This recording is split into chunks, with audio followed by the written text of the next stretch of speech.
오늘 우리가 함께 볼 하나님의 말씀은 열왕기하 13장 10절과 11절 말씀입니다. 열왕기하 13장 10절부터 11절까지 말씀. 열왕기하 13장 10절부터 11절까지 말씀을 제가 봉독하겠습니다. 10절입니다. 유다의 왕 요아스의 제37년에 요아스의 아들 요아스가 사마리아에서 이스라엘 왕이 되어 16년간 다스리며 여호와께서 보시기에 악을 행하여 이스라엘에게 범죄하게 한 느밧의 아들 여로보암의 모든 죄에서 떠나지 아니하고 그 가운데 행하였더라. 아멘. 우리는 모두 예수님의 제자입니다. 올해 우리 교회의 표이기도 한데요. 우리는 예수님의 제자이죠.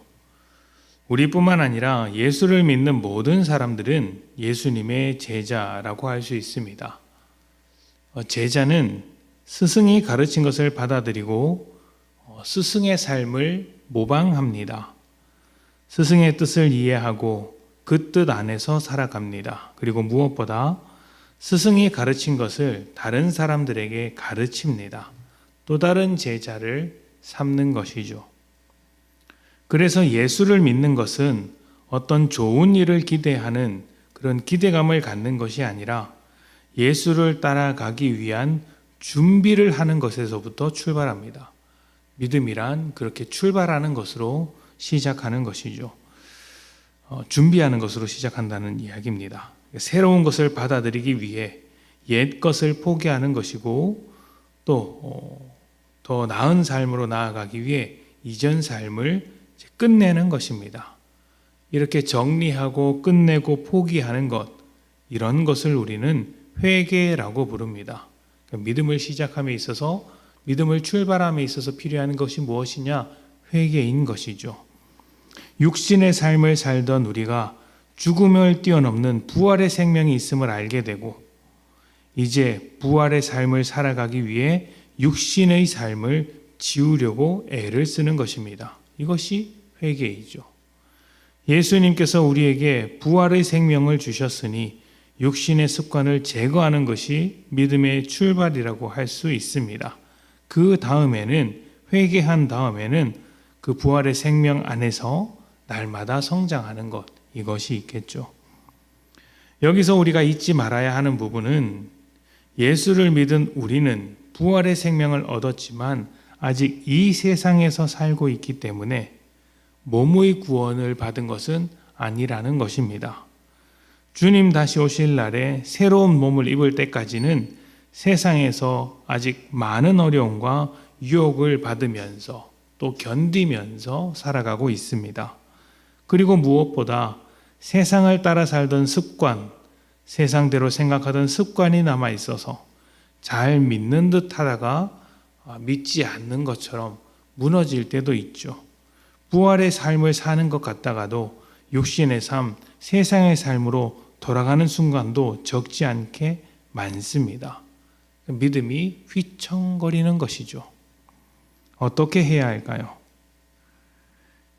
우리가 새로운 생명, 부활의 생명으로 살아가게 되었으니 이전의 세상을 따르던 습관을 지우기 위해서 힘을 내야 합니다.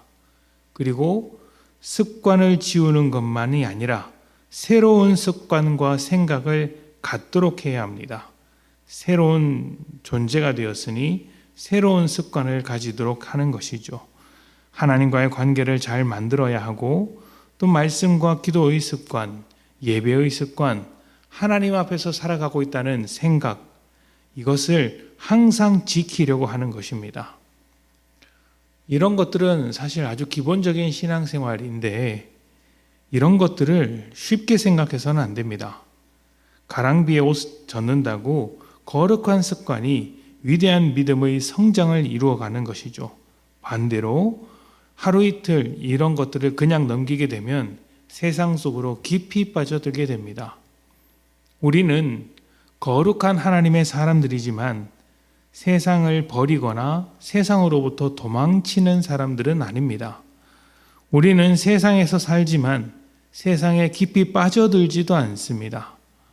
세상 안에 있으면서 우리의 거룩함을 지키면서 살아가는 것이죠. 이 거룩함으로 세상을 거룩하게 변화시켜 갑니다. 우리가 복음을 전하는 이유고 복음으로 살아가는 이유이기도 합니다. 하나님께서 우리를 이 땅에 살게 하신 이유죠.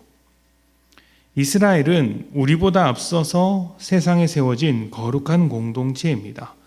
그들을 통해서 세상이 변화되어야 했고 그들을 통해서 하나님의 은혜가 세상 가운데 넘쳐야 했습니다.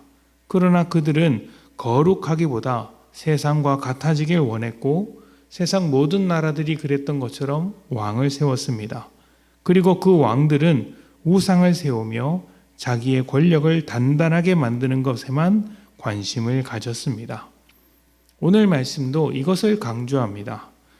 여호와께서 보시기에 악을 행하여 이스라엘에게 범죄하게 한 느밧의 아들 여로보암의 모든 죄에서 떠나지 아니하고 그 가운데 행하였더라. 아멘. 여로보암의 죄가 무엇일까요? 자기 왕권을 위해서 우상을 만든 것입니다. 여로보암이 왕이 되었을 때 남유다와 북이스라엘이 갈라졌고 북이스라엘에 살던 백성들은 하나님을 만나기 위해서 예루살렘으로 넘어가려고 했습니다. 그때 예루살렘으로 넘어가지 못하도록 하기 위해서, 다시 말하면 자기 왕권의 안정을 위해서 모든 백성이 우상을 섬기도록 한 것이 여로보암의 죄였습니다. 우상을 섬기게 하면서 하나님을 알지 못하도록 한 것이죠. 하나님의 대리자로서 통치해야 할 왕이 하나님처럼 되었고 백성들을 거룩한 백성으로 살지 못하게 한 것입니다. 그런데 이런 일들이 여로보암 때 한 번 있었던 일이 아니라 그 뒤로 이어진 모든 왕들에게서 나타나더라는 것이죠. 한 번 일어난 것이 아니라 왕들이 통치하는 내내 그 나라가 망할 때까지 끊임없이 반복되던 일이었다라고 이야기를 합니다. 반복되는 것은 정말 무서운 것입니다. 반복하면 이게 처음에는 이상하고 어색해도 자꾸 노출이 되면 나중에는 자연스럽게 되기 때문입니다. 예수를 믿었는데 세상의 습관대로 살기만 하면 거룩한 하나님의 백성, 예수님의 제자로서의 삶은 온데가 안 되었고 죄를 짓는 것이 자연스럽게 됩니다. 우리가 예루살렘에 가지 못하니 하나님께 예배하지 말고 바로 여기 베델에 지은 송아지 우상에다가 절을 하자라는 습관이 이스라엘 전체를 우상으로 물들었던 것처럼 우리 역시 하나님과의 거룩한 습관을 버리고 자꾸 세상으로만 기울어지게 된다면 죄를 짓는 것이, 우상을 따라가는 것이, 세상 안에서 살아가는 것이 훨씬 더 자연스럽게 되더라는 것이죠. 별것 아닌 것 같은 기본적인 신앙생활을 잘 지켜내십시오. 그 기본적인 신앙생활이 여러분을 세상으로부터 구별되게 합니다. 거룩한 습관으로서 거룩한 영향력을 끼치게 만듭니다. 조금은 귀찮고 한두 번 쉽게 넘어가도 좋을 것 같아 보이지만 잊지 마십시오. 습관은 반복으로부터 나옵니다. 그 기본적인 것들이 주님을 따라가게 만드는 것이죠. 우리를 제자답게 만듭니다. 여러분의 하루를 돌아보시면서 또 여러분의 하루를 위해 기도하시면서 주님 앞에서 거룩한 습관을 가지기 위해 주님이 이 기본적인 신앙생활을 날마다 지켜가겠습니다. 주님 안에서 새롭게 만들어 가겠습니다. 이렇게 다짐하는 복된 여러분 되시기를 축복합니다. 시간 함께 기도하겠습니다.